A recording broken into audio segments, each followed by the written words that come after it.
Hey, hey, hey. I thought I'd throw a bone out there for the supporters. All right? Because I'm not all bad. I thought I'd throw this little bone out there for the supporters of Darlie Routier. I'm not trying to be sarcastic here. Watch this. Why not issue stays of execution across death rows in Texas until we can be sure that there are no innocent people on death row? Let me tell you before this keeps going, and I don't care anybody's opinion on this. I think Cameron Todd Willingham is 100% innocent, based on the science in the case, and I always have.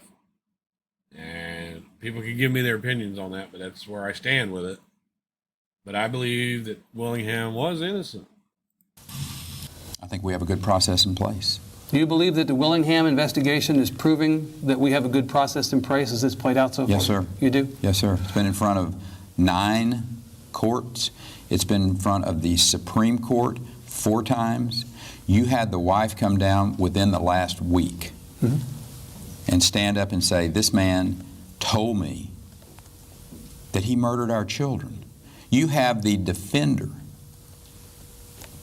who wrote me a letter and said, this man killed his children. This is a monster who killed his children. Now, I think it's pretty clear to most observers about what's going on that this is a political issue Seems to be an issue, Governor, about science and the question of whether an appropriate care was taken with the science used. He may very well be guilty, but the question is, was the science behind the conviction sufficient at the time? That seems to me to be the question. I'm very comfortable that the science was good and that the justice dispense was good, and that we don't have and have not had a problem. Executed an innocent person. Now watch this. Watch this. And this is really for the supporters. Because this governor gets tripped up here. And I think it's worth showing. And I think it's, you know, I do believe the innocent people are on death row. And I do believe that innocent people have been executed. And I also believe that guilty people have been exonerated. Right. I mean, isn't that true? Tim Cole?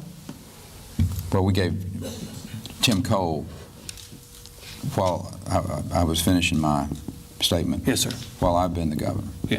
Right. Well, you've been the governor. That's right. See, he tripped him up. He had no answer for that. Perry's a really good speaker. But he got tripped up on that one. So you don't look back at prior cases and think, well, maybe there had been a problem on this. I'm trying to go to the questioner's point about whether there are innocent people who've found themselves on death row. You believe that the system is working sufficiently? Yes, I do. You do? Yes, I do. Okay. Now, Rick Perry got tripped up on that one. And I do believe 100% that there are innocent people in jail. And I do believe that, you know, like, I believe it works both ways. Roger Keith Coleman, everybody in the Pope stood behind his innocence, including the Innocence Project, Barry Schreck and all of them. After they executed him, they were able to do DNA that proved that he was guilty. So the Innocence Project and all those bleeding hearts out there that think somebody's innocent can be wrong as well. I just wanted to put that out there for the supporters. You know, I do see your side of it, just not in this particular case.